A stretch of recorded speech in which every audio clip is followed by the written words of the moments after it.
ریاست آئیووا کے شمال مغرب میں واقع میلڈ نامی قصبے میں سینٹ میریز چرچ نے 1 صدی سے زیادہ عرصے سے کیتھولک مسیحیوں کی خدمت سر انجام دینے کے بعد موسم گرما میں اپنے دروازے ہمیشہ کے لیے بند کر لیے۔ ہمیں احساس ہی نہیں ہوا کہ کیسے، ہمیں اندازہ ہی نہیں کہ اس نے لوگوں کی زندگیوں میں کتنا اہم کردار ادا کیا۔ اب جب کہ یہ بند ہو رہا ہے تو ایک دم سے آپ ایسے لوگوں سے ملتے ہیں جن کو دیکھتے ہی آپ کے منہ سے نکلتا ہے کہ میں نے تو آپ کو کئی ماہ سے دیکھا ہی نہیں۔ سینٹ میریز امریکہ بھر میں ان درجنوں چرچز میں سے ایک ہے جو یا تو بند ہو گئے ہیں یا جنہیں دوسروں کے ساتھ ضم کر دیا گیا ہے۔ مگر گرجا گھروں میں حاضری میں کمی صرف دیہی علاقوں کا مسئلہ ہی نہیں، بڑے شہروں میں بھی خاصی کمی دیکھنے میں آئی ہے۔ گو کہ کیتھولک فرقہ امریکی مسیحیوں کا سب سے بڑا فرقہ ہے، ان میں سے صرف 40% کا کہنا ہے کہ وہ باقاعدگی سے گرجا گھر جاتے ہیں۔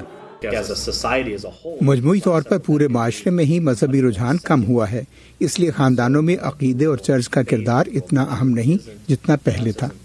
تاہم کچھ اور کا خیال ہے کہ کیتھولک کلیسیا کے اسقاط حمل جیسے اہم معاملات پر نظریات اور حال ہی میں جنسی زیادتی کے واقعات کی رپورٹس کی وجہ سے بہت سے کیتھولک مسیحی تذبذب کا شکار ہیں۔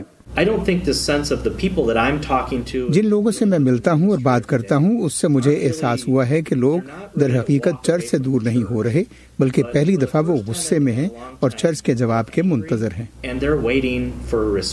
ریاست پینسلوینیا میں مذہبی رہنماؤں کے ہاتھوں جنسی زیادتی کے دھماکہ خیز انکشافات کے بعد بہت سے کیتھولک مسیحی اپنے عقائد پر سوالات اٹھا رہے ہیں۔ کچھ نے اپنی مذہبی سرگرمیوں سے بالکل قطع تعلق کر لیا ہے اور برنی کینین کی طرح کچھ صرف جواب چاہتے ہیں۔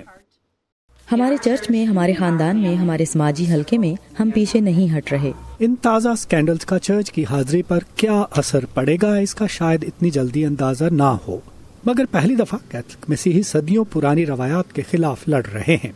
ان میں سے کچھ سوالات کر رہے ہیں کہ کیا بدلتی دنیا میں کیتھولک چرچ اب بھی مامانی ہے یا نہیں۔